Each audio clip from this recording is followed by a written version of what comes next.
Assalamualaikum warahmatullahi wabarakatuh. Selamat pagi, selamat siang, selamat sore, selamat malam ya. Dimanapun kalian berada, entah itu di rumah, entah itu di sekolah, atau mungkin saat ini sudah yang nyambi kerja di tempat kerja ya. Nah, kali ini kita akan coba melanjutkan pelajaran tentang sistem pengapian, di mana kemarin belum sampai tahap ini. Kita akan melanjutkan eh, beberapa kerugian dan keuntungan tipe penggunaan tipe coil ya. Nah, yang pertama kita akan coba membahas tentang coil yang tipe botol. Nah, ini tipe botol. Ini biasa digunakan di kendaraan yang lama ya, seperti maaf saya nyebut merek Kijang, Kijang yang 4K, 3K, kemudian seri ya, seri 10 itu masih menggunakan Delco dan Zebra juga dari Daihatsu atau mungkin Ford dan sebagainya. Itu yang masih terutama yang versi-versi lama, satu coil untuk banyak silinder. Nah, itu penggunaan coilnya ada yang seperti ini, coil botol seperti ini, atau yang tapi kita akan coba bahas yang coil botol. Nah, kerugiannya kalau penggunaan coil botol ini adalah garis gaya magnet tidak selalu mengalir dalam inti besi. Nah, sehingga garis gaya magnet pada sisi luar ini akan hilang, maka kekuatan magnet atau daya magnetnya akan kurang. Efeknya apa? Efeknya sebenarnya adalah hasil dari induksi coil itu sendiri, hasil induksinya sehingga kurang. Tapi karena ini tidak ada garis gaya magnetnya yang tidak tertutup ya, tidak tertutup rapat seperti yang di bawah ini, maka dia untuk interferensi ke sinyal radio itu sangat kecil dibandingkan dengan yang bawah ini. Kemudian tapi walaupun interferensi radio tidak hanya dipengaruhi oleh coil ya, kadang bukan kadang, kalau kita menggunakan kabel busi yang atau kabel tegangan tinggi yang kurang bagus, misalnya maaf ya, itu harganya sekitar di bawah 200-an, itu masih juga ada kemungkinan membuat interferensi frekuensi radio. Sehingga kalau misalnya kita menyalakan mesin,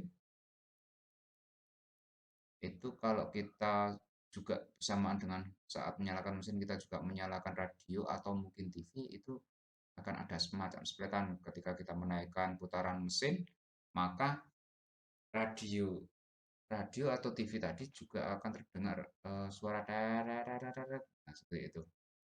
Nah, atau mengganggu suara maupun mengganggu eh, tampilan video dari TV, sama yang VHF atau UHF ya. Tapi kalau yang digital tidak terpengaruh karena frekuensinya sangat jauh. Itu kekurangan dari coil botol yang bentuknya seperti ini.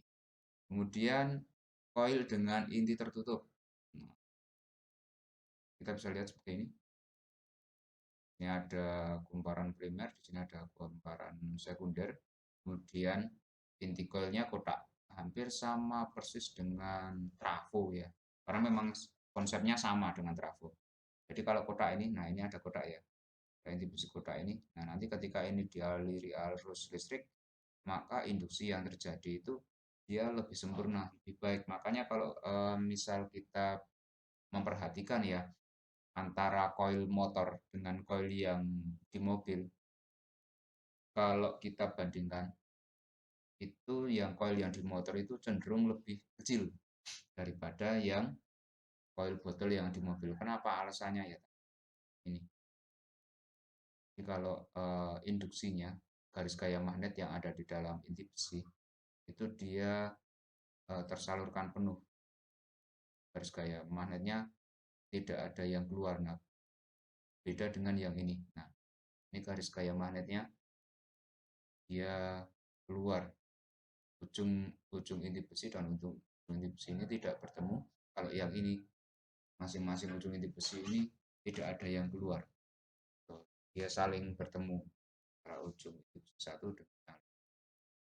Nah, dengan penggunaan yang seperti ini, inti besi yang seperti ini, maka keuntungan koil tipe ini adalah garis gaya magnet selalu mengalir dalam inti besi. Daya magnet sangat kuat sehingga hasil induksinya sangat besar. Ini endingnya adalah di percikan bunga apinya. Percikan bunga apinya akan besar. Nah, kerugiannya apa? Kerugiannya adalah ini. Kalau tadi yang botol itu interferensi ke radio itu atau TV itu kecil atau hampir mungkin tidak ada.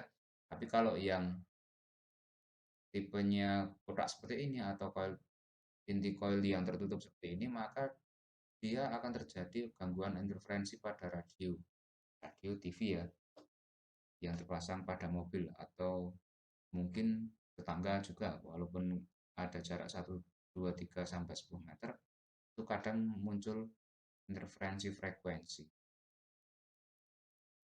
Ini adalah kelebihan dan kekurangan dari penggunaan coil. Jadi ada coil botol, ada coil yang dengan inti tertutup. Nah, pada mobil-mobil sekarang eh, bisa kalian lihat misalnya seperti Xenia ya, Xenia, Avanza. Maaf saya akhir-akhir ini sering menyebut Xenia Avanza karena mungkin di sekolahan itu yang untuk praktek Xenia atau Avanza ya.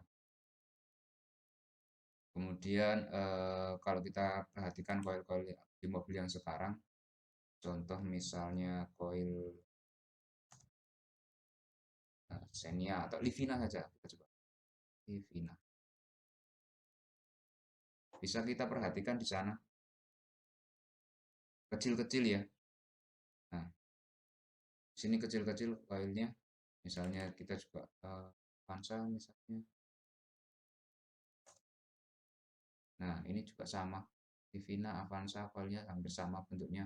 Kita bisa lihat ini juga menggunakan yang inti besinya tertutup atau di luar ya, sehingga hasil induksinya sangat besar.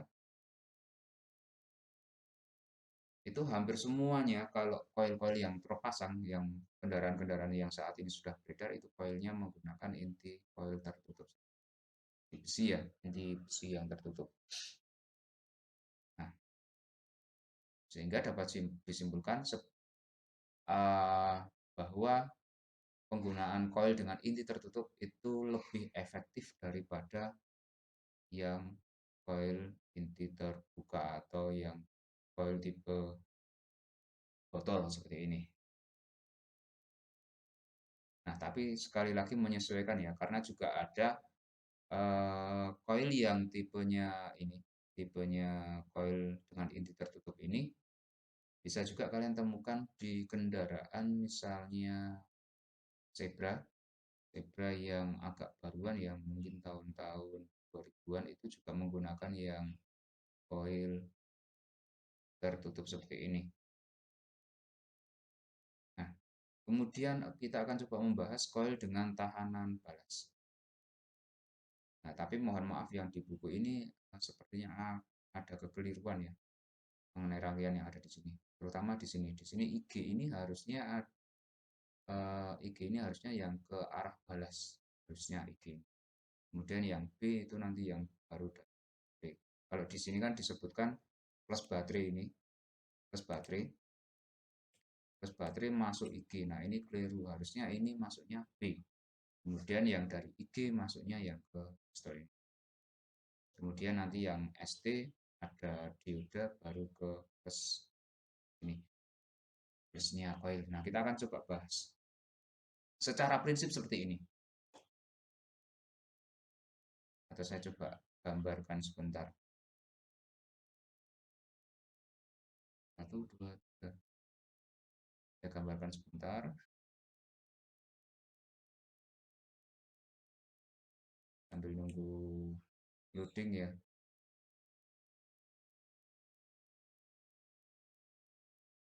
Saya gambarkan sebentar.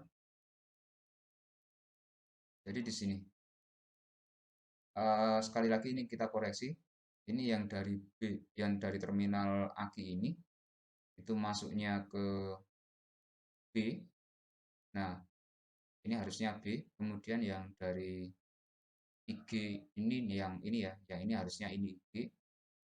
Nah, dari IG akan dialirkan ke balas. Sebenarnya ini bukan balas ya, tahanan, tahanan balas. Karena kalau kita melihat atau mengartikan kata sebuah balas itu dia sebenarnya penguat. Nah, di sini tahanan ini dari tahanan dia akan disambungkan ke terminal plus coil. Dari terminal plus coil masuk lilitan, ujung lilitan satunya dia akan dapat main coil, terminal main coil, kemudian dari terminal main coil dia akan dibagi menjadi dua cabang, kedua tempat ya. Satu ke kontak pemutus atau platina, satu lagi dia akan disambungkan dengan kondensator atau elko. Nah, kedua komponen tadi itu digabung lagi, baik kontak pemutus dengan elko, yang keduanya dihubungkan dengan ground. Nah, ini rangkaian konsepnya ya. Hampir semua kendaraan yang masih menggunakan platina atau CDI, yang menggunakan platina ya, sorry. Kalau CDI agak sedikit berbeda. Nah, kalau yang menggunakan platina seperti ini, mau Kijang, mau Cherry, mau Zebra, mau Ford, mau Honda, mau misalnya yang dari Suzuki gitu kan. Nah, selama dia menggunakan koil, maka rangkaiannya seperti ini. Nah, kemudian pada sistem pengapian konvensional, yang menggunakan kontak putus ya, arus primer tidak boleh lebih dari 4 ampere. Arus primer yang masuk dalam sistem rangkaian ini tidak boleh lebih dari 4 ampere. Tujuannya apa? Tujuannya ini, keausan yang cepat pada kontak pemutus. Kontak pemutus itu kan atau platina itu kan kerjanya setiap detik, bahkan mungkin nggak nyampe 1 detik dia sudah kerja lagi, tergantung RPM kendaraannya. Nah, kemudian kelebihan panas yang bisa menyebabkan koil meledak saat motor mati, kunci kontak on. Maksudnya apa? Nah, kan kadang kita menyalakan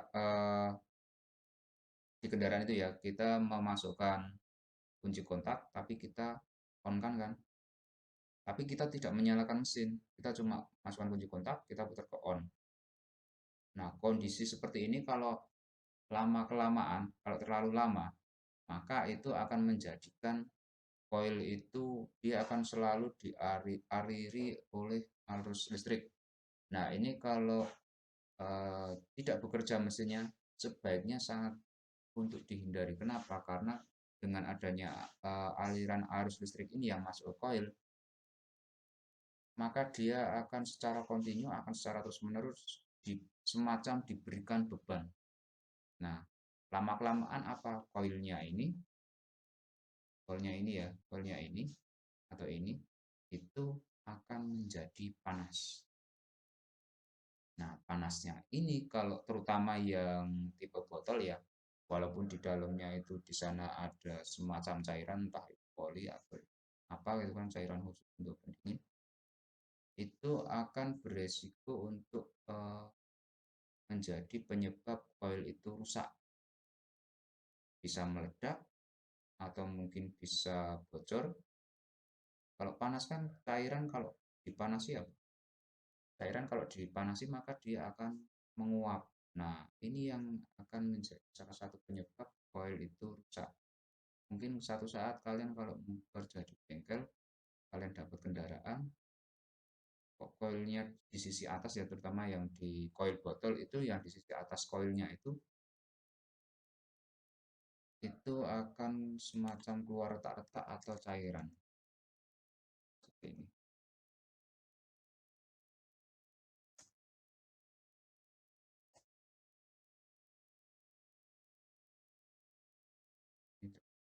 ini baru-baru ya.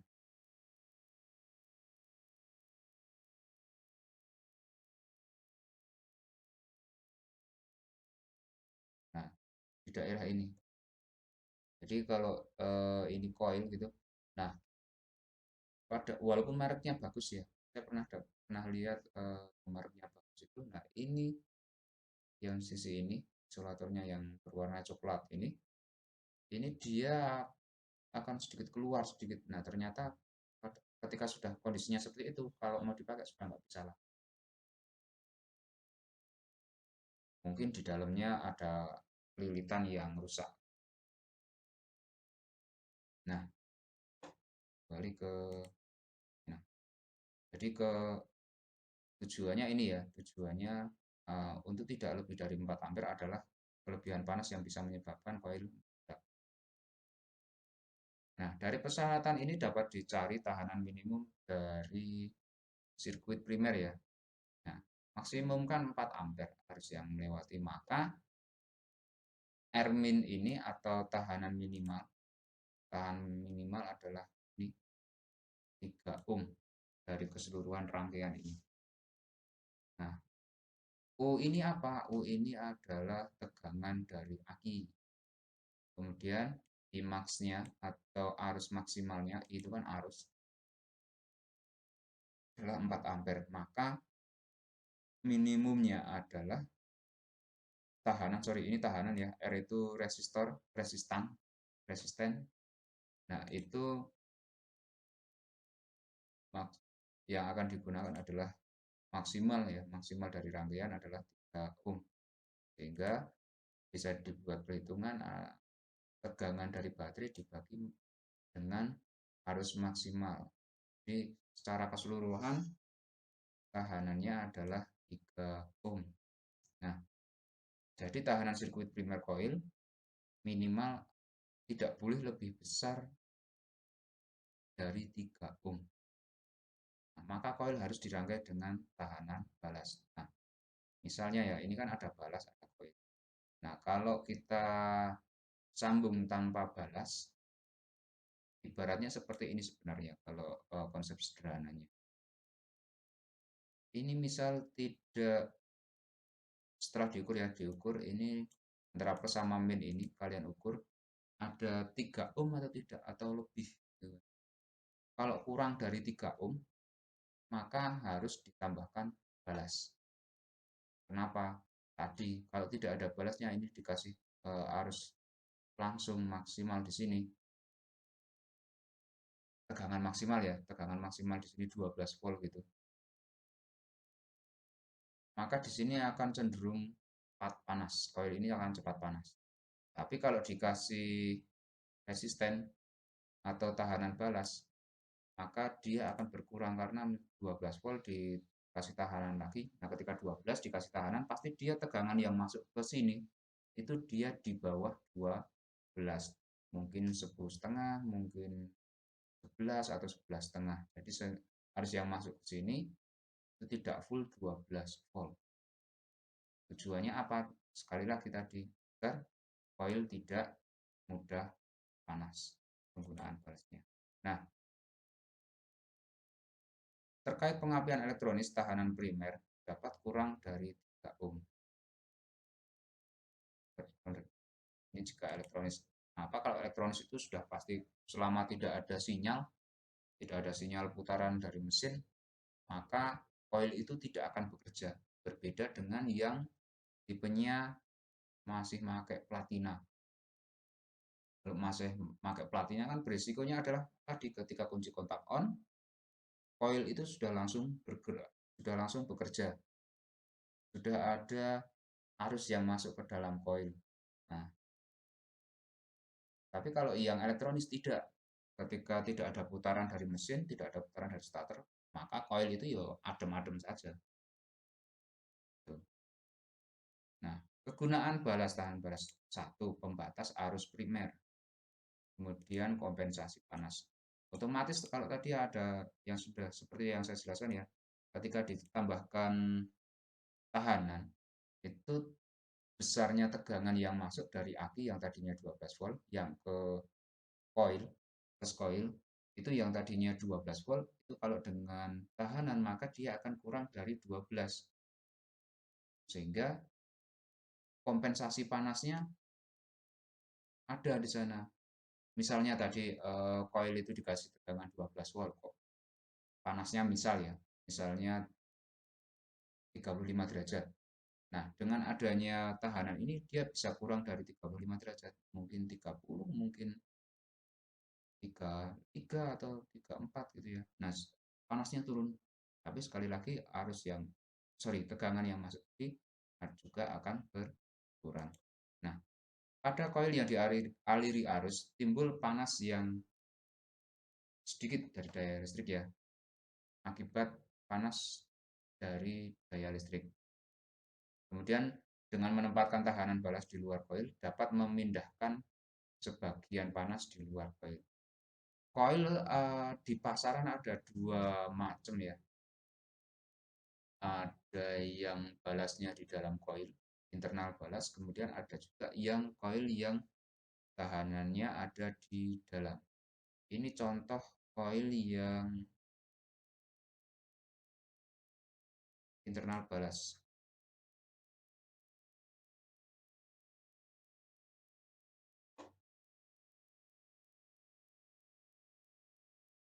Ada tiga biasa. Ini koil ini.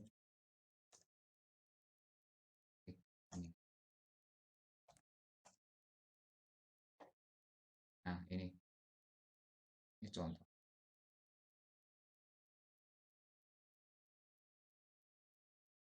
Ini ya, di sini ada tiga terminal.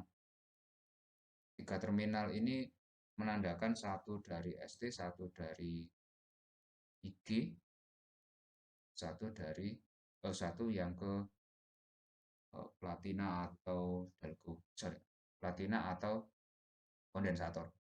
Nah, ini contoh yang internal balas. Kemudian bisa kita perhatikan di sebelah kirinya. Di sini ada putih-putih yang di luar ini. Nah, ini yang eksternal balas. Sama-sama coil tabung, tapi posisi tahanannya atau balasnya itu ada di luar. Tapi kalau yang ini ada di dalam. Pak, apakah bisa yang coil dengan internal balas dikasih eksternal balas? Bisa saja, tapi apa ya nggak mubadir ya. Tuh. Kemudian ini ya tadi mengenai balas, mengenai perhitungannya kemudian selanjutnya. Nah, terus berapa ohmkah yang digunakan untuk pembatas arus dari aki ke koil? Atau berapa ohmkah tahanan yang harus digunakan atau yang sebaiknya digunakan untuk membatasi arus listrik ke dalam koil? Nah, kalau standarnya sebenarnya, maksudnya kalau kita beli itu sudah hampir rata-rata sama tahanannya, yaitu 1,5 volt. Ini R-nya ini. Nah, cara perhitungannya sendiri seperti ini. Kita tahu seperti tadi ya, eh, tahanannya secara global itu adalah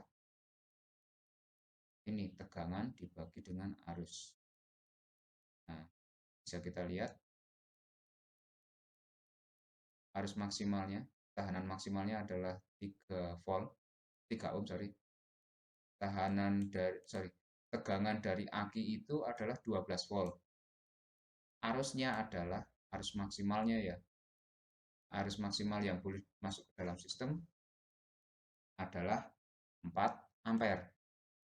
Nah, maka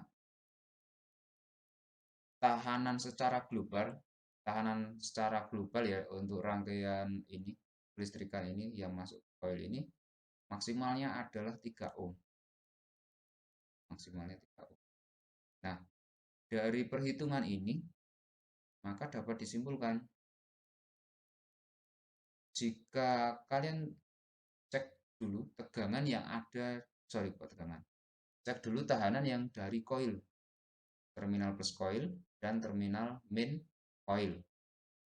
Nah, tegangan tahanannya berapa berapa ohm?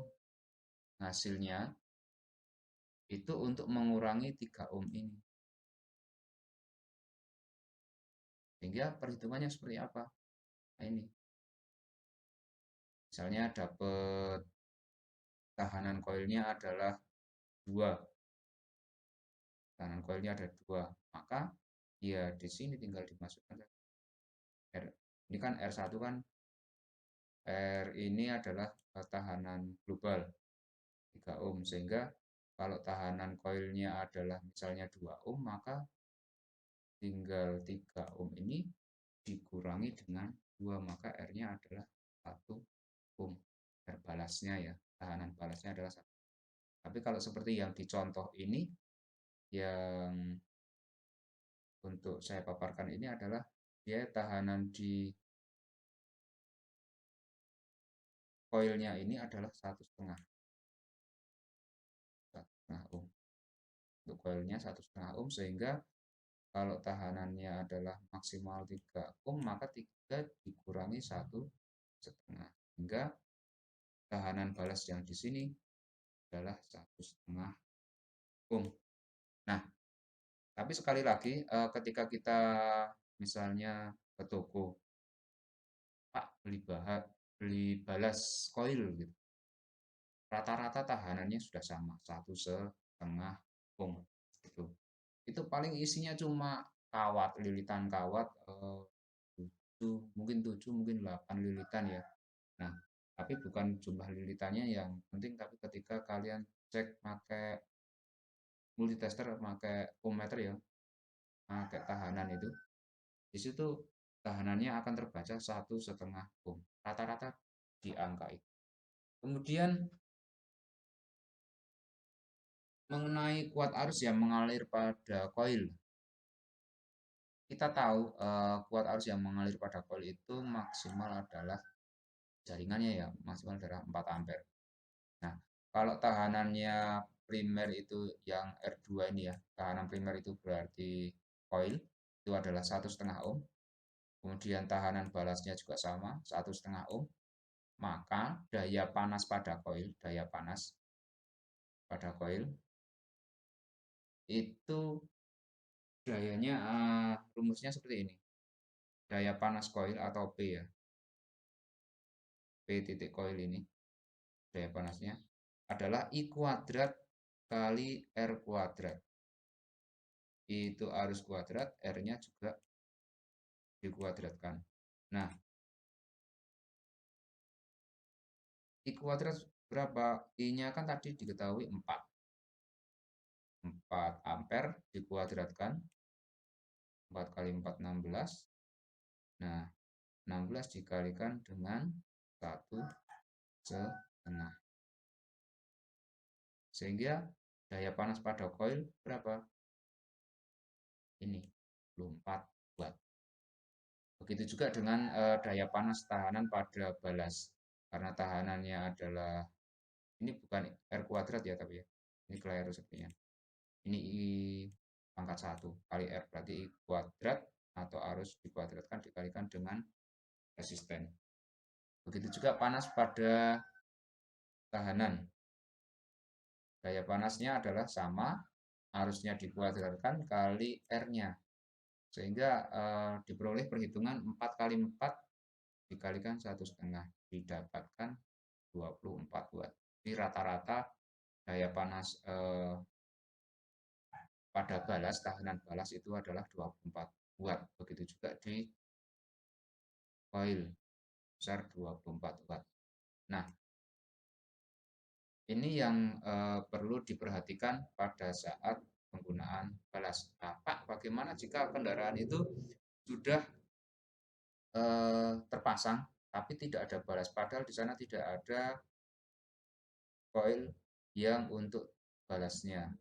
Maksudnya dia di sana ada cuma ada dua terminal kan, otomatis dia koilnya itu harusnya itu adalah eksternal balas kan, nah, tapi tidak dipasang balasnya. Apakah buatnya masih tetap 24 watt.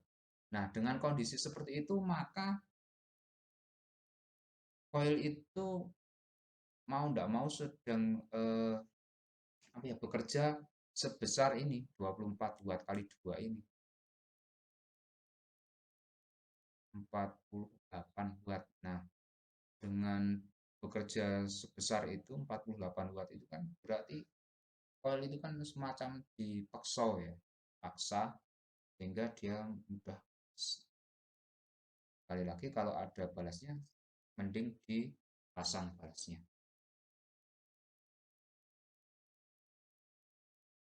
Nah, ini ternyata ini gambar yang kedua ini sudah dikoreksi daripada gambar yang pertama ya. Nah, kemudian rangkaian penambahan stat. Selama motor di start, tegangan baterai akan turun. Ya, kita tahu misalnya kan start mobil ya, starter. Nah, itu kan kita sedang memutar motor listrik. Motor listrik. Nah, motor listrik ini penggunaan arusnya sangat besar. 10 ampere lebih. Kan mungkin 20-30 ampere bisa masuk itu ke motor starter. Kalau mobil ya, kalau motor biasa mungkin 5 ampere. Nah, dengan penggunaan arus yang besar itu secara otomatis akan berefek pada tegangan di sistem kelistrikan kendaraan tersebut. Yang tadinya 12 volt ketika kita menggunakan starter, maka tegangannya pasti akan turun. Nah, ketika tegangan turun, secara otomatis semua sistem kelistrikan juga akan turun juga, baik di starter sendiri maupun di sistem pengapian atau mungkin sistem-sistem lainnya. Nah, makanya pada saat di start itu sistem kelistrikan lainnya yang tidak penting itu pasti oleh kunci kontak itu akan dimatikan. Karena selain pada saat di start itu dikategorikan seperti dijadikan sebagai ACC. Contoh ACC misalnya audio, kemudian AC itu kan ACC juga. Kemudian misalnya ada kamera, misalnya mobil ada kameranya itu dijadikan semuanya masuk ke ACC. Nah, ketika posisi start ini yang masuk dalam kategori aksesoris ini itu akan dimatikan sementara selama start. Tujuannya apa? Agar semua arus listrik itu terkonsentrasi hanya ke sistem kelistrikan yang utama. Kelistrikan utama itu apa saja? Tuh, sistem pengapian, kemudian sistem pengisian kalau di mobil ya. Kadang sistem pengisian ini juga ada yang dibuatkan jalur sendiri. Nah, yang penting adalah satu lagi yaitu sistem bahan bakar karena ada juga sistem bahan bakar yang memerlukan listrik ya. Itu contohnya pompa bensin itu juga harus jalan atau itu misalnya dimasukkan ke dalam ACC sebenarnya juga bisa juga tergantung kendaraan rangkaiannya itu dipisahkan di mana karena masing-masing punya secret. Nah, tapi intinya sistem yang utama di sini pada saat kunci kontak start itu adalah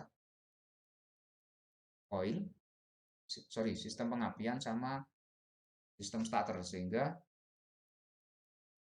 arus listrik itu hanya terkonsentrasi di kedua sistem tersebut. Nah, saat start itu kan tegangannya kan turun. Nah, begitu juga arus yang masuk ke sistem pengapian itu juga akan turun. Nah, kalau sistem pengapiannya terdapat balas, kok dia di start, maka apa? Yang tadinya kan sebelum di start aja dia dengan penggunaan balas kan sudah diturunkan lagi oleh balasnya, oleh tahanan tahanan balasnya itu. Yang tadinya di 12 mungkin menjadi 11,5 gitu kan. Nah, ketika start dia akan turun lagi, mungkin bahkan bisa nyampe di bawah 10, tapi harusnya tidak boleh di bawah 11 ya. Nah, maka harus dibuatkan jalur khusus dari kunci kontak ya, dari kunci kontak ke plusnya koil langsung. Ini kalau kita bisa lihat di sini. Di sini dari plus koil ini ada jalur khusus ke kunci kontak. Fungsinya apa? arus listrik yang masuk ke dalam plus coil itu tidak melewati balas ini.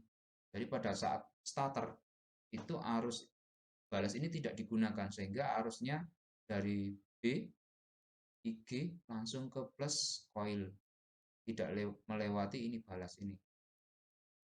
Nah, pada saat starternya dilepas, misalnya mau kendaraan atau mesinnya sudah nyala, nah bersamaan dengan matinya motor starter, saat itu juga arus dari aki itu dia akan dilewatkan kembali melewati tahanan balas ini.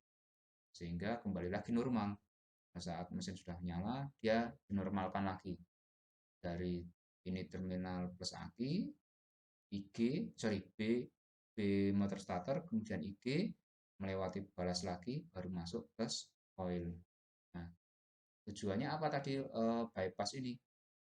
Agar tegangan yang masuk ke dalam plus coil tidak di bawah 11. Karena pada saat starter itu tegangan itu bisa nyampe 11 ke bawah. Nah, kalau melewati balas kan dia di bawahnya lagi, mungkin 10 atau mungkin bahkan 9. Nah, agar tidak ada kerugian tegangan, maka dia sekali lagi dilewatkan langsung ke kunci kontak. Nah, kalau kunci kontaknya tidak tersedia yang ini ya, yang untuk ke coil langsung,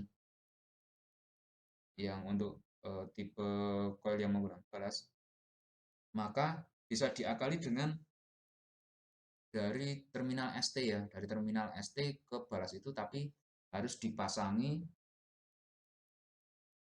dioda.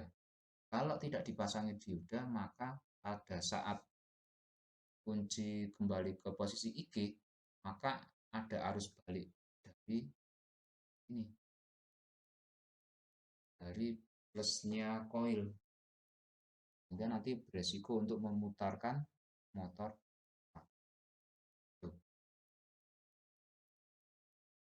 Nah, ini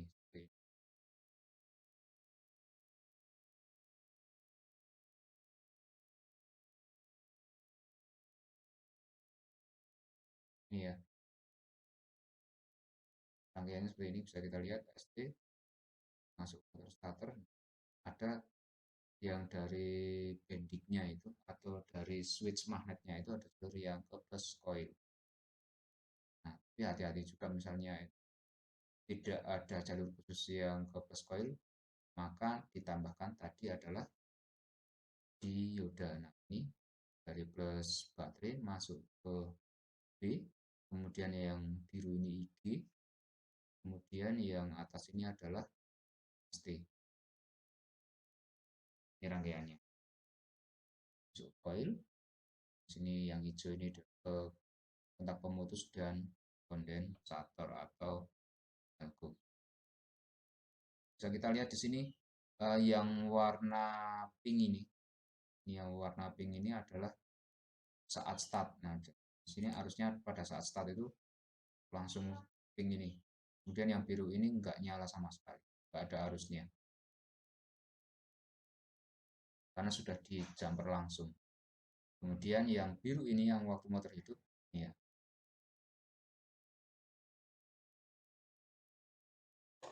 Kemudian contoh tahanan balas di dalam coil. Ini rangkaiannya seperti ini.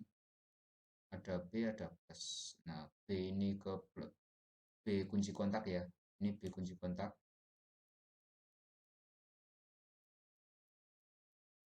B kunci kontak.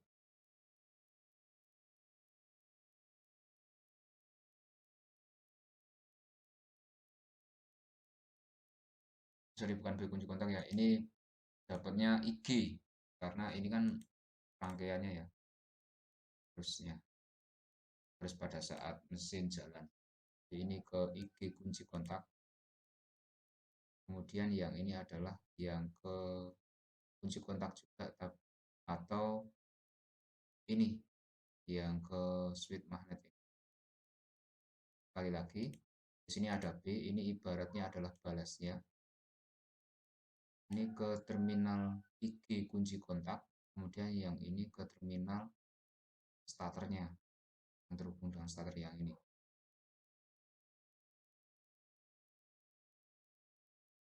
Ini yang untuk internal balas.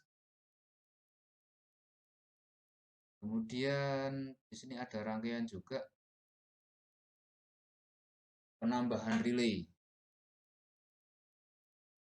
Ini sebenarnya yang lebih efektif ini. Pada saat starter, yang dari starter itu juga menyalakan relay. Ya, arus yang dari aki itu akan didirect ke plus coil sehingga arusnya menjadi lebih besar. Saya kira itu dulu mengenai rangkaian koil ya. Jadi antara koil yang menggunakan balas dengan yang tidak menggunakan balas, sebaiknya koil itu menggunakan balas. Kalau yang mobil-mobil sekarang itu sudah tidak menggunakan balas karena dia kunci kontak on itu ya, kunci kontak on itu koil tidak langsung nyala, tapi dia menunggu perintah dari ECU untuk nyala, ya, atau dari CDI nyala.